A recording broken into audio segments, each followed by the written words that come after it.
Hello everyone, this is Cithryth, and welcome to my special vlog episode. I am here with Andang. Andang, do you want to introduce yourself for the people that are listening? No? No. Okay. Hey everybody, Andang here. I don't know why I did that, but I'm here now. So That's thanks good. Cithers I'm glad so you're much for alive. having me. I thought maybe Um, we were having problems again, because this is the yeah, second time we're this recording this, so this is, and so I thought I'd have a little fun there. yeah. But yeah. Thanks for, making my heart just die a little bit there. Anyway, I'm sorry. it's okay. I'm used to it. So yeah, he's on the vlog because you guys donated enough to my Patreon, and so this is a thing that's happening, and it's pretty cool. It was cool last time we did it anyway. So yeah, YouTube. Andang does YouTube videos similar to mine. He does a lot of Lotro stuff. He has a pretty cool epic book series. So Andang, how did you get into YouTubing? Oh gosh. That's a question. Well, I mean, I started out, just like everyone else, playing games and having fun, and then I decided that I actually wanted to, share those videos. And so I started out with, my initial idea was to do a creep show where we'd have, which is not just like a creepy show, but it's a term for PvP and Lotro. It's the bad guys side of the show. Um, and so I was going to do that where it's like a PvP show in Lotro. And to kick things off, I actually started off because Riders of Rohan Beta NDA just went down around that same time. I decided to make preview videos. And so I started out with that. And my first video, because I was a writer for CSTM at the time and it got shared on there, basically overnight got like 12,000 views. It was Wow, ridiculous. that's Yeah. amazing. It was insane, and it got shared on massively in a bunch of other places.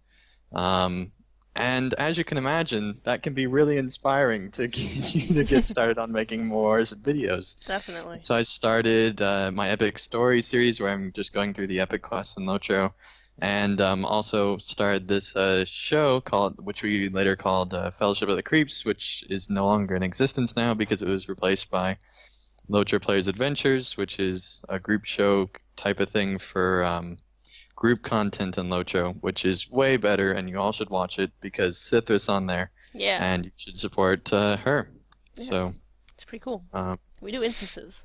It's fun. we Lake Dark definitely do, Delvings. We did that and yesterday. yeah, and kind of funny anecdote. I thought Pineleaf was basically, I didn't know that he did Lotro Academy at the time when I was writing for CSTM. I thought he was just like the skirmish master and limited himself only to CSTM. Hmm.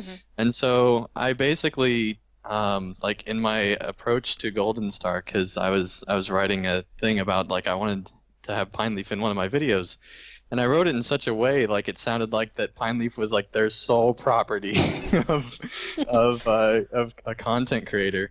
And I was like, it'd be really cool if I could do a video with him with your permission. And they're like, wait, what? He's not under just us. He does all these other Lotro things. You can totally do stuff with him. And I'm like, oh, okay, awesome. And They since bought then, Pine Leaf on the internet. no, slavery's terrible. That didn't happen here. Come on, Cithryth. Um, especially since volunteer time. But Yep. anyway, um, it was a lot of fun to start doing skirmishes with him, and that series went on forever, as well as the Epic Story series, which is still going on, um, almost 2 years later now. Hmm. So yeah, been busy doing that type of stuff. The thing I'm probably most known for are my preview videos, like the Riders of Rohan stuff.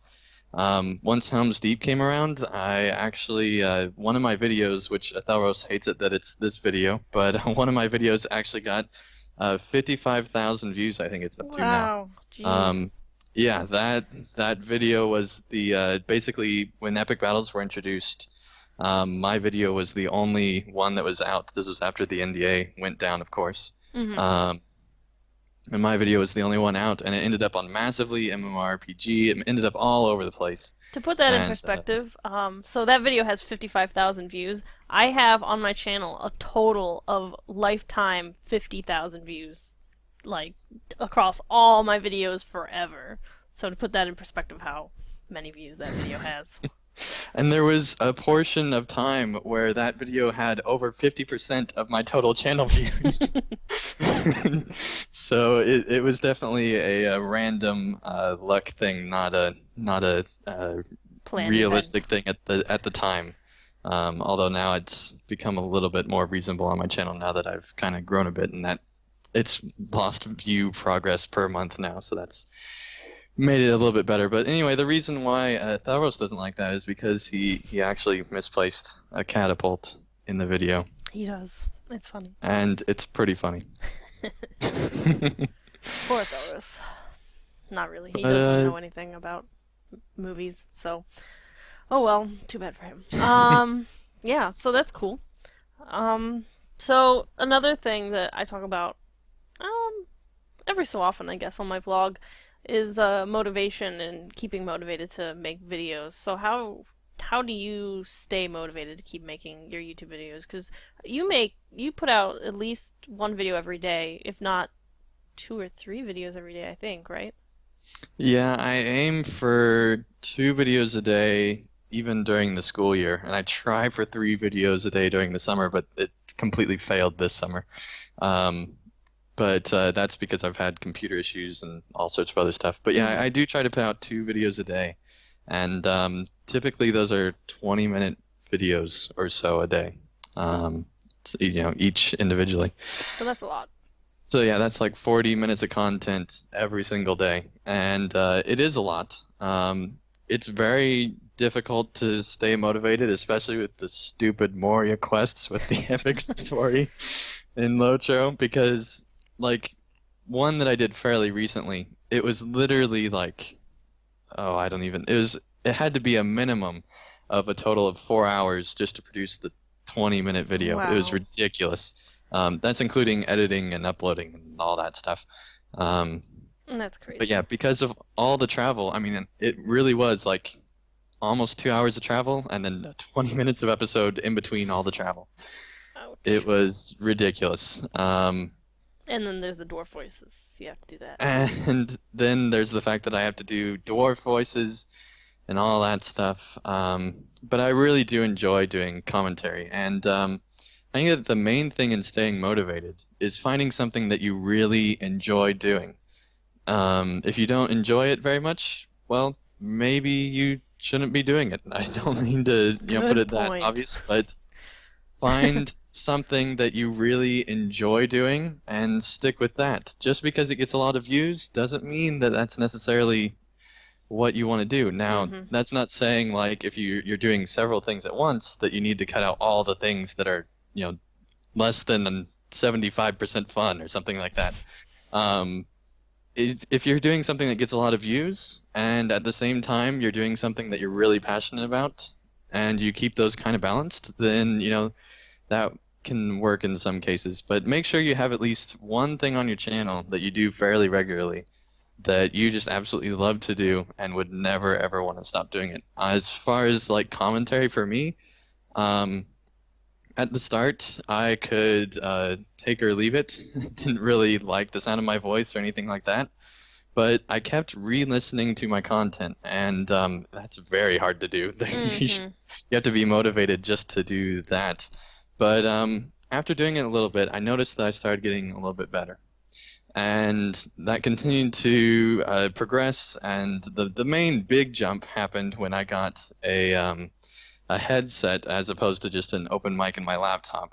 Because then I was no longer doing push to talk, I just had an open mic, and the audio quality was way better. And once I got to that point where I had this audio clarity, I could listen to my voice a lot better and try to think about what I need to do instead of just being focused on the bad audio quality. Mm-hmm. Um, and over time, you eventually notice things about your voice that you don't like, and if you constantly remind yourself to change those, or stop saying that certain phrase or whatever Apparently, it there's is. a term for it. Like, They're called word whiskers. Like phrases that you say a lot are called word whiskers. That's something I learned recently. So yeah, fun so yeah, fact. get rid of all the word whiskers that you don't like, trim them off your face there, and and get rid of those because if you don't like them yourself, other people probably don't like them as well. And so getting to where you're comfortable and excited and really interested about something um, really helps your audience to do that as well. If they see that you're interested, then they'll be interested as well. And so part of that is just doing it over and over and over again, um, and trying to gradually make yourself better. And now I'm to a point where I actually can listen through an entire episode, and it's very rare that I'll have something where I just have to like, get up and walk away from the computer because I can't handle it. I at least can sit through it and then a lot of times enjoy the commentary because I listen to it later. I don't actually pre-listen to stuff. I listen to it once it's up on YouTube. Um, and so because I have a like real advanced content creation, which also helps me get motivated, which I'll talk about later. That allows me to forget a lot of what I talked about in the episode, and so it's almost like I'm viewing it for the first time, um, as well as the audiences, obviously. And it's very hard to actually watch through your content, Mm-hmm. but if you do it enough, you actually start to really you might never like your voice. Right. That's Yeah. something that I've heard from a lot of YouTubers that even after watching I'm basically at themselves the point where I thousands can of times. tolerate my voice. And I Like, think that that's a better word. You yeah. tolerate your voice. I still don't like my voice most Mm-hmm. of the time. There's a few times where like, oh, that was great, but most of the time it's like, that's terrible. Why am I saying that? Um, but you can tolerate your voice, and that's a key thing. Um, but as far as staying motivated, you really have to do what you like, and if you even if you're doing something you like, it can still get really tiring because you have to do so much editing and Mm-hmm. stuff on the back end. And so once a certain game becomes tiresome because you think about all the editing you have to do and stuff like that, maybe it's time to take a break for a little bit and start another series. I actually work ahead enough to where like I'll just sit down and do like 5 or 6 episodes at once, because usually I'm playing a game that has some type of story, and I really want to get through the story because I've actually noticed if I do multiple episodes at once, I remember a lot more of what's going on, and I'm a lot more invested in the story. Mm-hmm. And so my audience can be a lot more invested in the story as well. If you're more excited, they will pick up on that. And I think that doing it that way allows you to be more invested and excited about it. And also, it doesn't require you to every single day record a 20-minute episode. Instead, you recorded it all at once when you're really interested. And then let's say you don't want to do it for another 3 or 4 days. Well, you don't have to. You already have your backlog there for you. Mm-hmm. And then maybe it's time to try a different game to keep you interested in those other days to keep your gaming habit going. Mm-hmm. Um, Another aspect that you have to worry about is time, obviously, Mm-hmm. because a lot of people don't have that much time. And honestly, if you only have time for like 1 or 2 episodes a week, maybe that's good for then, but don't expect to get a ton of views and things like that as a gamer, YouTuber, gaming You can YouTuber. tell Andang listens to my vlog because I talked about this recently.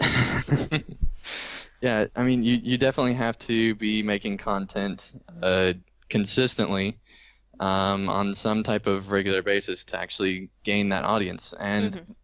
if you are consistently making content for an audience, odds are they're going to be leaving comments, they're going to be liking your stuff, and that is probably your greatest area of motivation, is when they leave those comments that say, you're doing awesome, I can't wait for your next episode, and stuff like that. And it might take a long time for those to come, but they will come eventually as long as you're listening to yourself and trying to constantly make your content better. You can't make your content be awesome at first unless you have a natural talent, but even then you can still be making it better constantly. Hmm. And I think that that's really important. And also, if you're making your content better all the time, then that also motivates you because you think, at least in your mind, that you're getting better each and every time. And you always have something else to learn. And as long as you stay in that mindset, you can be very, very motivated to do what you love, which is gaming and creating commentary for those and getting a little bit of money on the side to basically continue to fuel your gaming hobby. Although it's a lot of work for the It's a amount of lot money of you work. get. Yeah, if you're like, yeah, I'll totally start YouTubing and like just totally right off the bat have a full-time job. No, that's not going to happen. Like it It's obnoxiously rare. Yeah, I you have to, and if you want it to if you really want it to happen, you have to start treating it like a full-time job before you are getting enough money for it to be a full-time job, basically. You do, and So it's not even you actually have to do even more than full-time job hours in a lot of cases. right, because you have to do it every single day. It's not like, oh, I can just work Monday to Friday. No, no, that won't work. Yeah, and it's really really tough. Especially it might not be tough that first month, Hmm. but it'll be tough that next month or maybe the month after that. Eventually, at some point, it will get tough, and you just got to power through. Or maybe you need to take a little bit of a break and then come back to it. But make sure that you promise yourself in the beginning and decide if you want to come back to it or not at that point. And decide if this is really what you want to do. Because if you really, really love it at the beginning, remember those feelings and try to keep yourself motivated that way.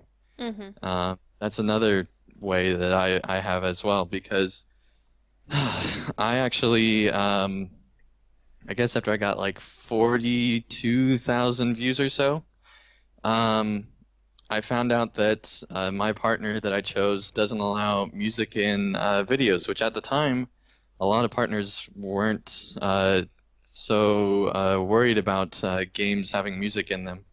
Then YouTube But changed.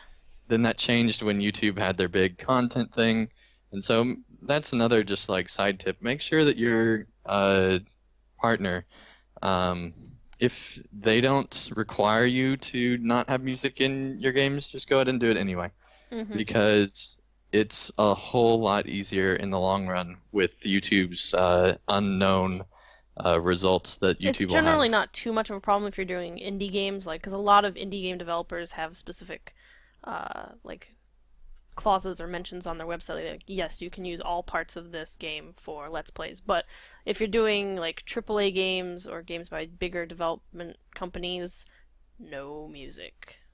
Even still, I'd still recommend no music there Hmm. even because I saw a lot of people's motivations being stolen away by the fact that YouTube was basically saying these videos you can't have anymore on your Hmm. channel. And that can really tear you away when YouTube just comes to you and says, yeah, those things on your channel, not going to happen. Yeah, you like. Because it has this specific piece of music that you might even have the rights to. And YouTube doesn't care because it's just a computer program basically that Hmm. took down your video. And You can that, challenge the what is it, like the ruling or whatever, but they don't, it doesn't necessarily always work in your favor. Sometimes it will, and but even not still, always. it's a lot of work. Hmm. And it's definitely a headache. And so if you just say from the beginning, okay, I'm not going to have any music, you'll be a lot better off in the long run. Hmm. You do have to be a bit more engaging though, because you don't have that music in the background.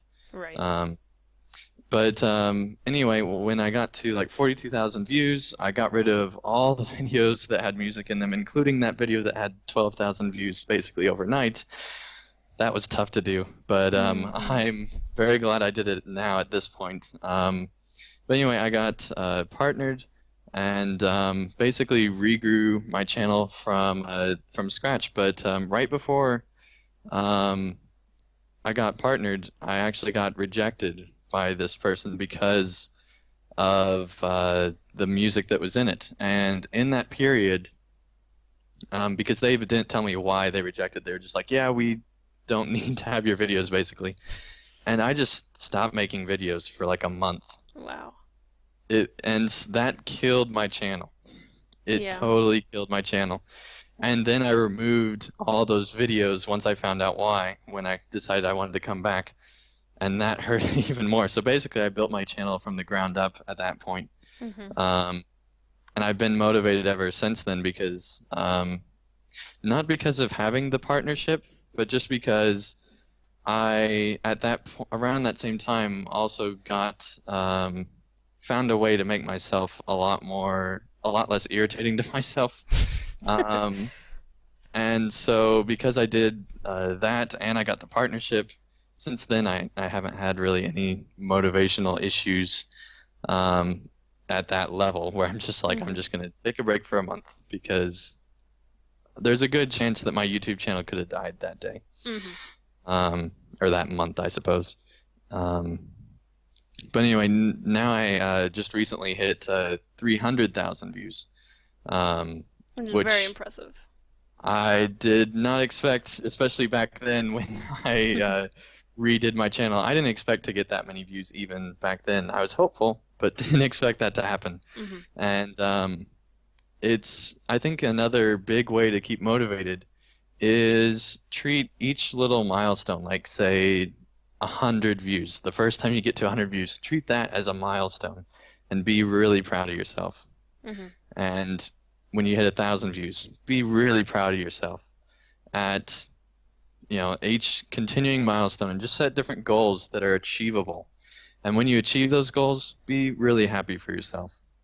And that can really keep you motivated. I've I've been setting goals the entire time through my YouTube channel. Well, if I just get to this number, then I can do, this type of thing and continue to grow my channel even further. Mhm. Um, the main thing is just to stay in a mindset where there's always something to improve and treat it, kind of like Cithryth said, like a job, and just think about the way that you can always improve at, an art form or something like that. Because YouTube, in a way, because of the number of hours and things like that, it's an art form. You're Mhm. doing commentary, that's a type of art form. You're doing editing, that's a type of art form. And you're playing a game while doing all the commentary, which is very challenging at times. Yeah. Uh, and so treat it like an art form, and you can always get better at an art form or a talent or, something like that. So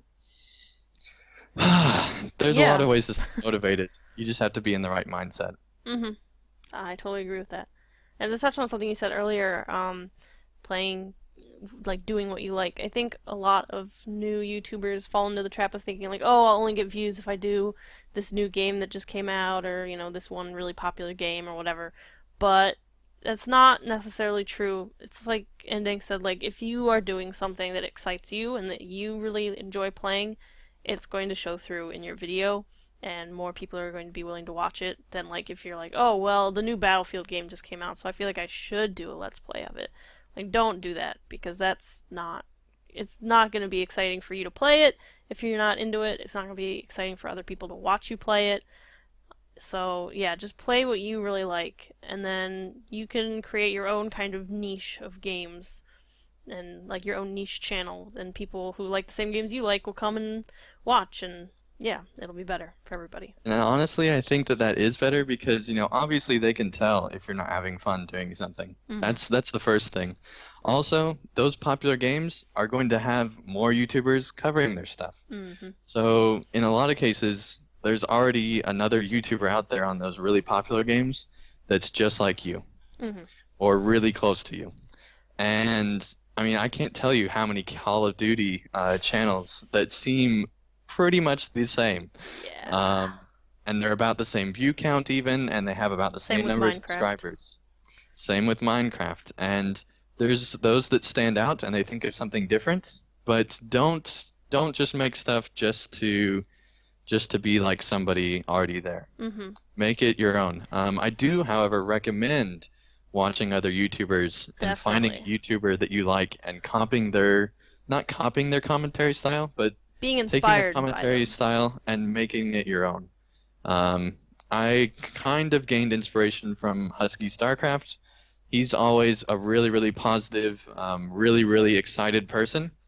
And I'm not always really excited or really positive, but I try to be more, I'm definitely a lot more positive now than I ever was at the start. And it's because I kind of took what he was doing and applied it to my channel. And once I started doing that and taking a YouTuber that I really liked and not copying them, but taking their stuff and making it my own, my views doubled overnight pretty much after that Hmm. point. And it's another cool thing is you can surprise yourself at how good you can be at something.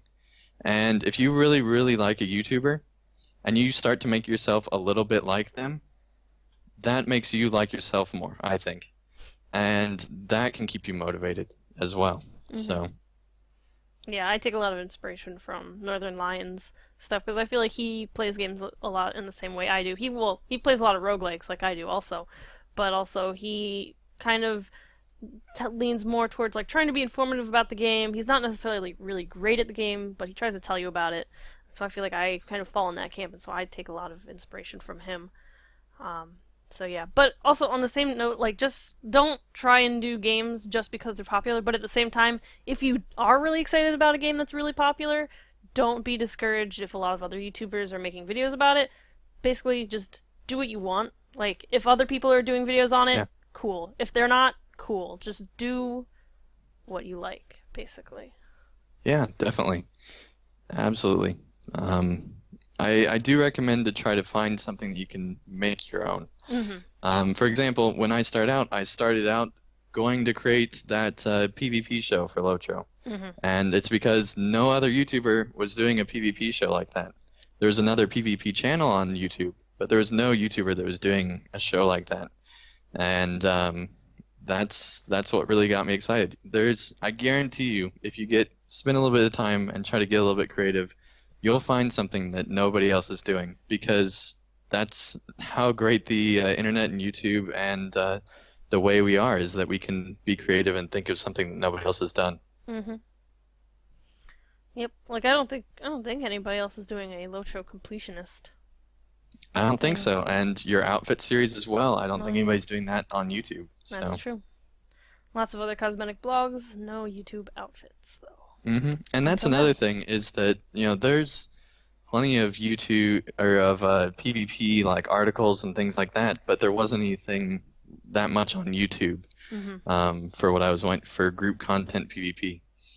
And so, maybe there's some type of blog or something that's covering something that you've noticed that isn't on YouTube, and that can be a great opportunity as well. But you Mhm. you don't have to be too creative either. If you just want to cover a game and do a commentary, that's awesome. And you might not get as many views as if you did something creative, but for starting out especially, that's a great and easily achievable goal, is Yeah. just covering a series like that. And it can help you just kind of practice your commentary because it does take a lot of practice. Like it's kind of an annoying thing. Like, oh, well, how do you get better at YouTube commentaries? Practice. Well, I mean, there's not really any other way to get better at it. You just have to practice. There really is no It, other way. People say practice a lot, but I think that even more important than practice is to listen to yourself. And if Okay. you can't, if, I mean, and have somebody else listen to you as well Right. that you really, really trust. If you really just can't handle your own voice. Um, and, take their advice and, don't necessarily take all their advice, but, try to make an achievable goal from their advice that Yeah. you can change. And then once you think that you achieved that, have them listen again and see, or, have somebody else listen and see if they come up with something that you can do. Definitely. Honest feedback early on in your YouTubing is really important.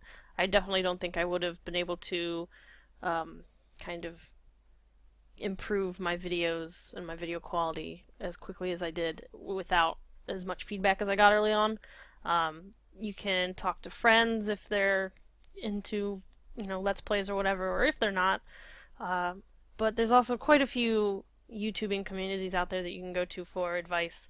Like, I spend a lot of time in the Let's Play subreddit on Reddit, and they have a whole thread every Friday dedicated to giving people feedback on their videos. So that's a really good resource to get some honest feedback from a whole variety of other Let's Players, so they know what to look for in YouTube videos and, like, what it takes to make a YouTube video so they can give you more pointed advice, I guess. Yeah, absolutely. So, yeah, I think that about covers everything for YouTube. I think we just talked about everything to do with YouTube. I don't know about everything, but definitely to do with Most motivation, things. I think. Yeah, Got definitely. motivation down. Yep. We covered everything there is to say about motivation. Sort of. Probably. Maybe. Anyway. Everything that we'll say about it. Yeah. That's a good way to put it. So, Hobbit trailer. We wanted to talk a little bit about the next Hobbit trailer for the Battle of Five Armies. Yes?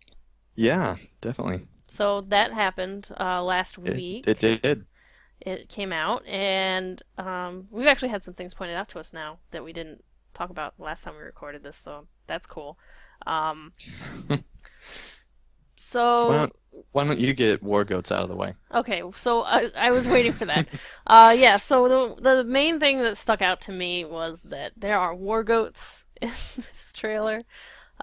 So basically, when Mines of Moria came out for Lotro, it was announced that goats were going to be the mount to use in Moria because horses, like specifically, have been mentioned to not be able to go into the Mines of Moria. So Turbine figured like, hey, we should probably give them a mount because it's going to be a whole thing. They're going to want to travel faster than foot. So goats, I guess. And so a lot of people were like kind of upset about that or whatever. And then Mounted Combat came out a few years later, and people were like, well, why don't we have war goats? That would be cool. We already have goats as mounts. Why can't we ride into battle on them? And now there's this Hobbit trailer, and one of the scenes in the Hobbit trailer is this whole dwarf army on goats riding into battle. So it's kind of this culmination of all these things that happened in Lotro that makes this war goat scene in the trailer particularly funny for Lotro players. Particularly me. Yeah. I want war goats. Mm-hmm. I think that that's an achievable goal for Lotro players. MO Reporter got Imp play. We can get war goats, maybe. Maybe. I feel like End Play is more of a reasonable request than war goats. Really? Yeah, cause I mean, we're not really like end play. I feel like would happen because it's like okay, well we're gonna go to Fangorn area. Like session play is a thing. Like that's reasonable. Like we'd have to see some part of the end side of the story and stuff.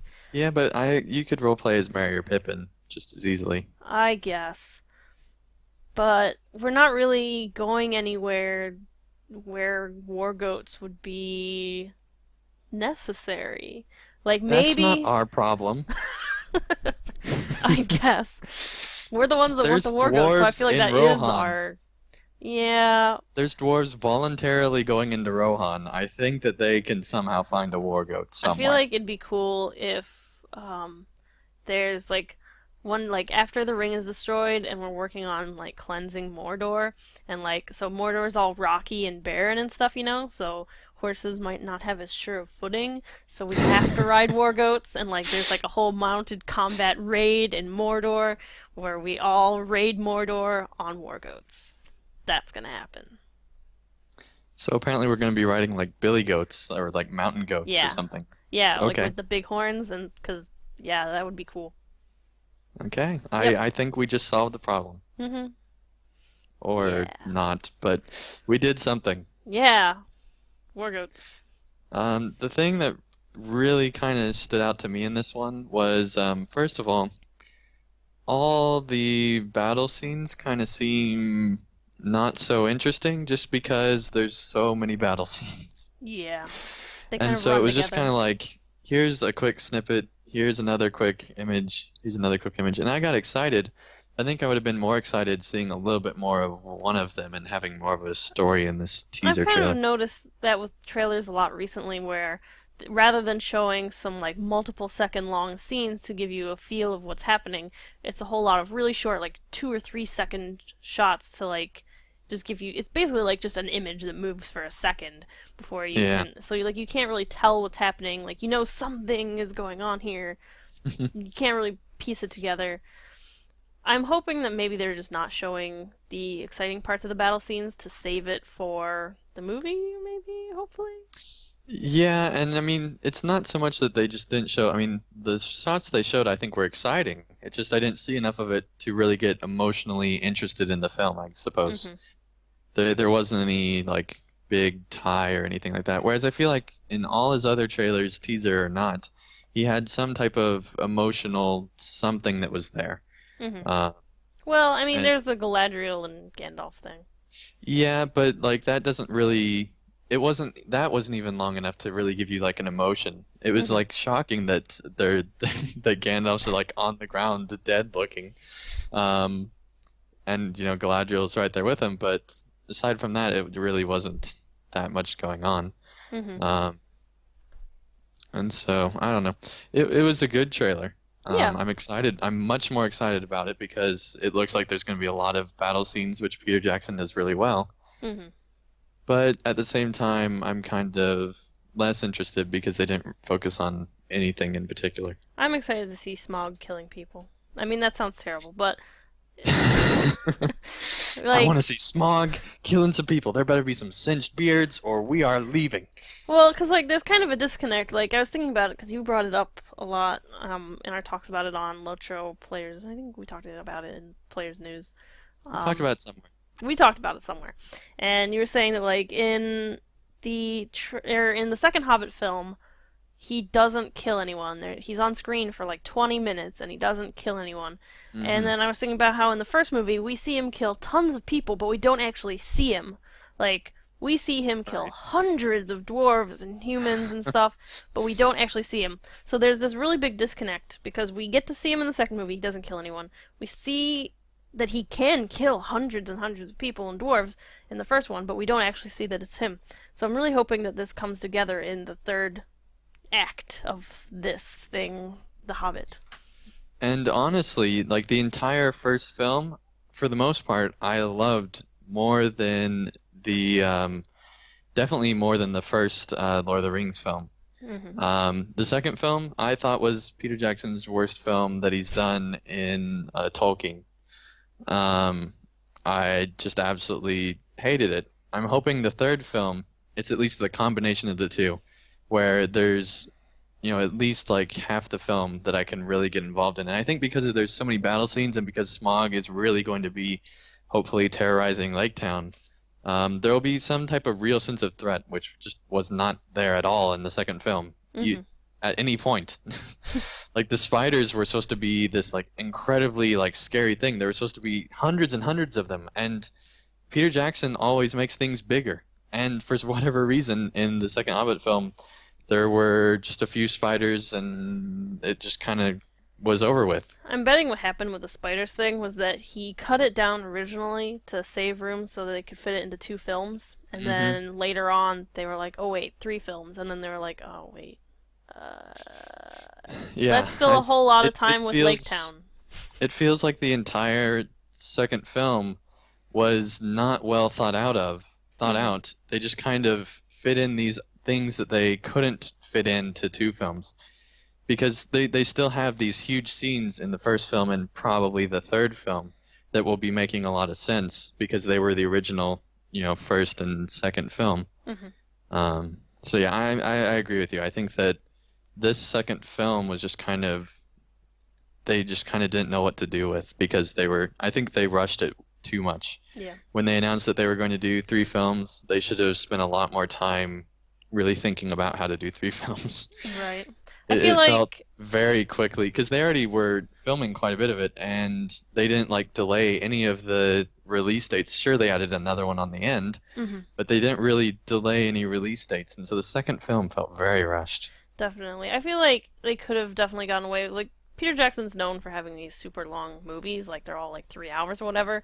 I Mm. feel like he could have done 3 movies if the middle one was like an hour and a half, like a normal movie length. Well, I mean, I feel like that he could have done three movies with the middle one being the same length that it was. It's just that he didn't focus on the right points to like really Mm-hmm. flesh out. Like, if he would have followed the book just through the second film, it would have been much more grand scale, Right. which is totally opposite of what Peter Jackson does. And so that was just like I didn't understand. Like he Yeah. wasn't even using his strengths in the second film, and so it just the whole thing was definitely not what I expected. Mm-hmm. Um, I mean, it definitely did get a greater sense of danger, but that's because in the book it gets a greater sense of danger, but the Right. second film didn't go near as far as where the book goes. Definitely. Um, so yeah, I have hopes for the third film for sure, and this trailer definitely does strengthen that for me. I'm more excited than I thought I was going to be at this point. Well, that's good. So, yeah, that's The Hobbit. Do we want to talk about Shadow of Mordor or stop? We can talk about Shadow of Mordor since Okay. you brought it up. Okay. You can Uh, start talking about it because you're the one that's really excited about it. well, I mean, the main thing that I'm excited about is, and I wrote an article about this this week on Low Players, Mm-hmm. is the number of big names that are in this film or this game rather. I'm still on the movie. Um, the number of big names in this game is just amazing. I mean, they have industry veterans from the film industry. They have industry veterans from voiceover. They have industry veterans from gaming, from music, from like they have all these people that have made like AAA games, everything from BioShock to Uncharted to all sorts of other stuff. They have The guy that wrote the A-Team theme. the guy that wrote the A-Team score, among like other really good, amazing scores for like this type of genre. Mm-hmm. Um, and it's just it seems just from the people that are involved that it's going to be a really really good story, and it's going to have good music, and it's going to have good gameplay. Mm-hmm. It's not going to follow the lore very well at No, all, as it's we've not. already seen. It's definitely not. But for whatever reason, because I can't do this with the Hobbit films, but for whatever reason, with this game, because I think it's not taking place in a time period where Tolkien really fleshed out, I think I'm a lot more okay with them kind of making their own story, Mm-hmm. especially since it's in Mordor, because we basically never go there, aside from, Frodo and Sam's tiptoe through it Mm-hmm. secretively. And so it's cool to have a story like that, and it's not really cool to have a story like that actually, but it does create interesting scenarios Mm-hmm. that can have really good story in them if you don't notice all the other stuff that's going on. For example, Celebrimbor and Gollum being in the same scene and having a conversation is amazing because Celebrimbor, in a roundabout way, basically caused Gollum to happen and Mm-hmm. caused Gollum to end up the way he is. And to see a scene, and apparently Gollum's with them a little bit. He's with them not like the entire game, but a portion of it because that's kind of how Celebrimbor is able to remember some things. Mm-hmm. Um, and so having multiple scenes with them interacting is like very hard to comprehend Mm-hmm. because Yeah. um, it's just they're two such epic characters that have never met and had no and still don't have any reasonable reason to meet. But the fact that they are meeting presents some very interesting story elements, and that makes me pretty excited. Plus the fact that just Celebrimbor being around at this time is pretty interesting as well. Even though he's in wraith form or whatever they're calling it now. Um, Wraith but form. Gosh. but I mean, it's going to present a lot of great story opportunities, even though the overarching story is obnoxiously lore breaking. Yeah. But at least they have this great cast, and so the lore breaking will sound good, and it'll It'll be good. sound good and it'll look good, but it'll be weird. hmm And I mean, what amazes me is not only do they have this great cast of like actors and storytellers, but also like the press that have gotten previews and things say that the game is like the first game that's truly next gen, and it's doing things that nothing else has done, and that gets me really excited because the gameplay side of things seems very interesting. The story side of things has a great cast of characters because, I mean, Andy Serkis is voicing Gollum, and he's only done that for one other game. Yeah, that's pretty amazing, I have to admit. That's pretty amazing that he's actually the one that's voicing it. Hmm.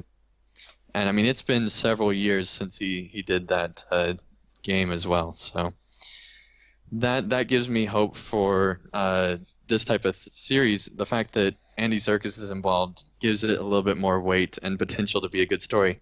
Though he was involved in the second Hobbit film, Yeah, so so.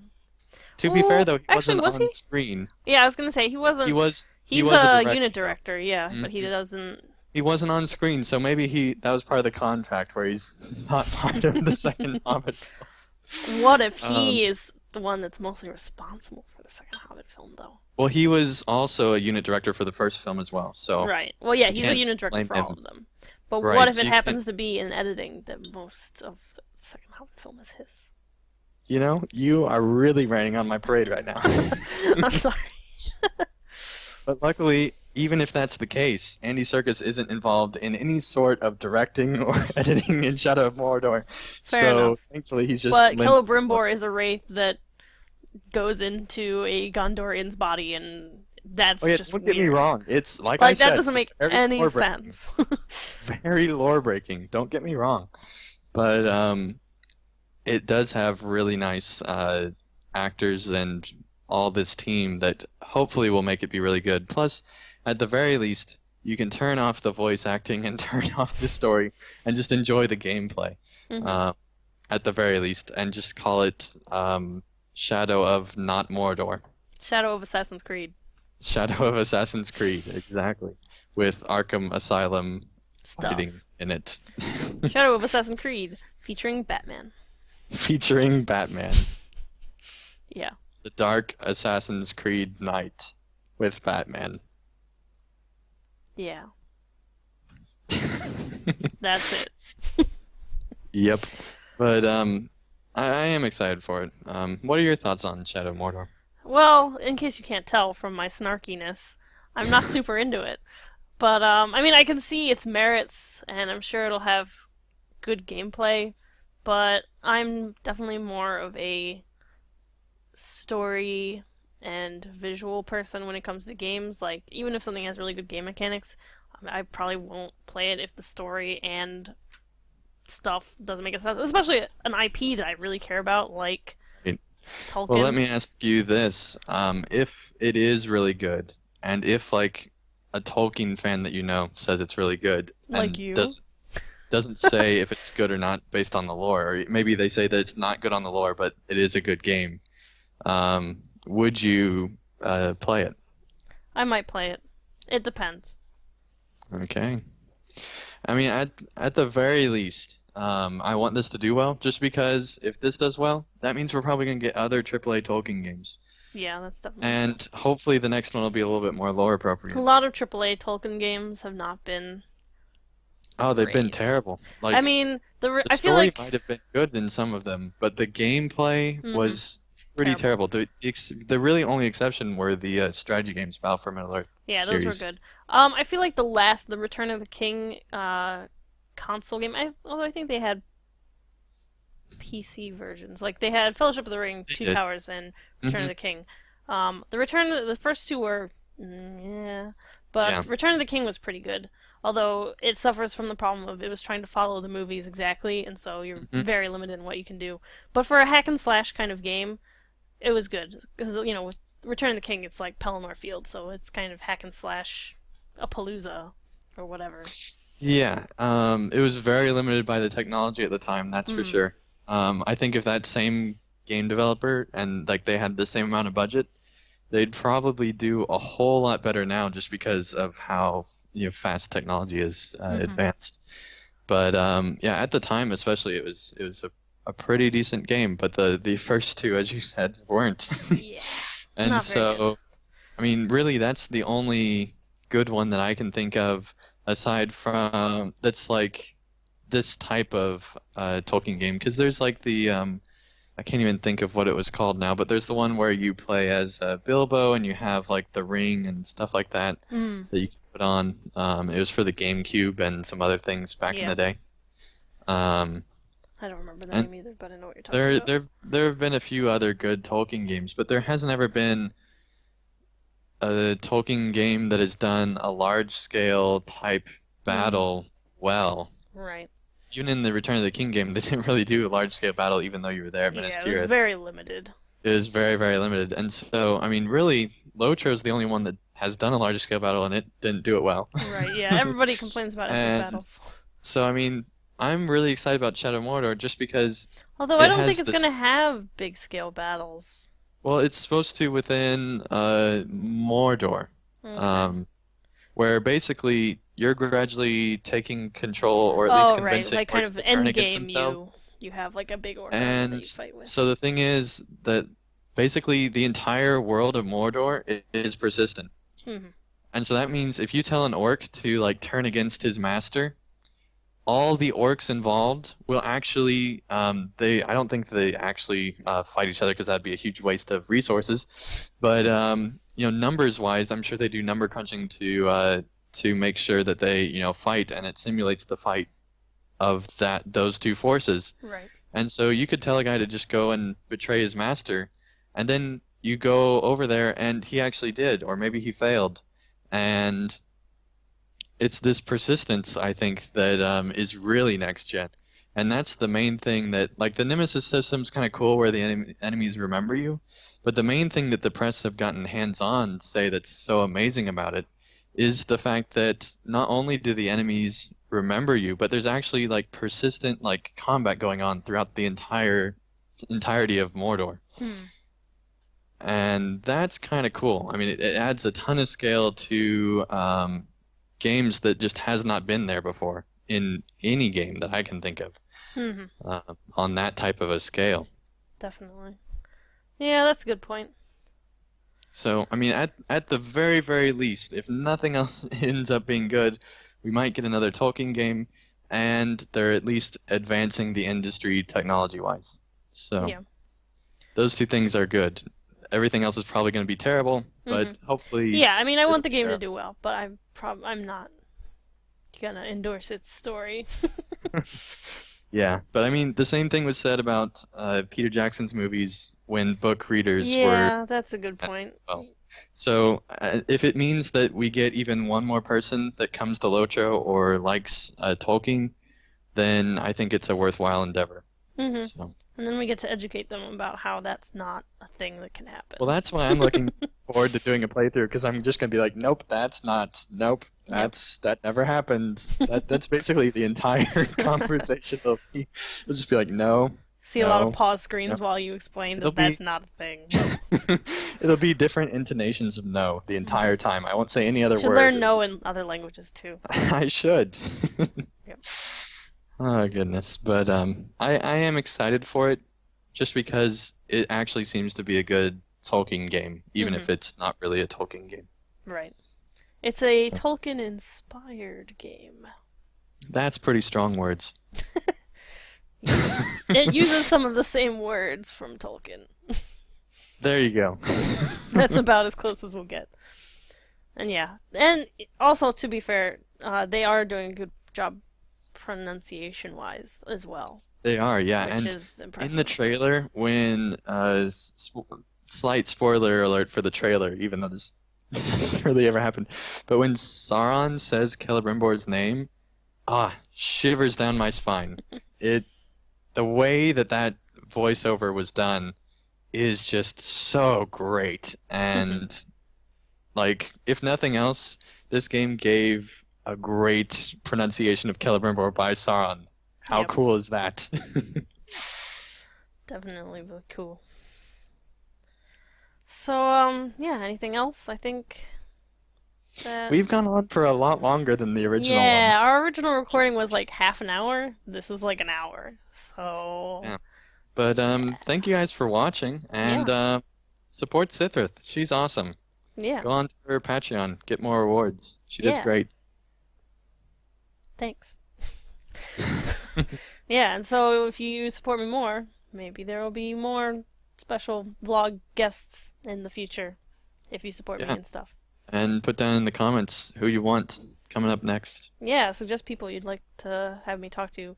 This is kind of maybe I should rename this podcast like random every so often podcast with a random guest when I get enough I money. think vlog works. Yeah, vlog works. It just feels so long, but It's whatever. it's a very long vlog. It is. It Extra might be special the vlog. longest vlog on YouTube. I don't know. Probably not. I'm sure someone has some kind of 10-hour screed or something. Probably. So yeah, thanks for watching. You should also follow Andang on his YouTube channel, PVMP Andang. Anything else you wanna plug? Yeah, I also have a Patreon. That's how I was able to do Ask Cithryth Anything, Mm-hmm. where viewers were able to ask her anything for about an hour, where they were basically in a chat room and we were on a Skype call, and they were able to ask her anything. And so I have all sorts of other rewards on my Patreon as well. And I also do Lotro content. Like we said, I do a complete epic story playthrough, where I do commentary and do voices for the characters and do type of voiceover work. I also do previews of all the new areas that have come to Lotro since I started my channel. And I also do playthroughs through those new areas, also doing voiceover work. So if that interests you, just Google search or search on YouTube for PVMP Andang. Yeah. He also does other games too, like Tropico Yes, 5, I do. which you should start up soon. Because It's Tropico a 5 goal is on my good. Patreon. Okay, yeah, so go support him on Patreon so I can watch him play more Tropico 5. All right, and thanks for having me, Cithryth. This has been a lot of fun. No problem. Thanks for agreeing to do this. Yeah, no problem. Alright, bye everyone.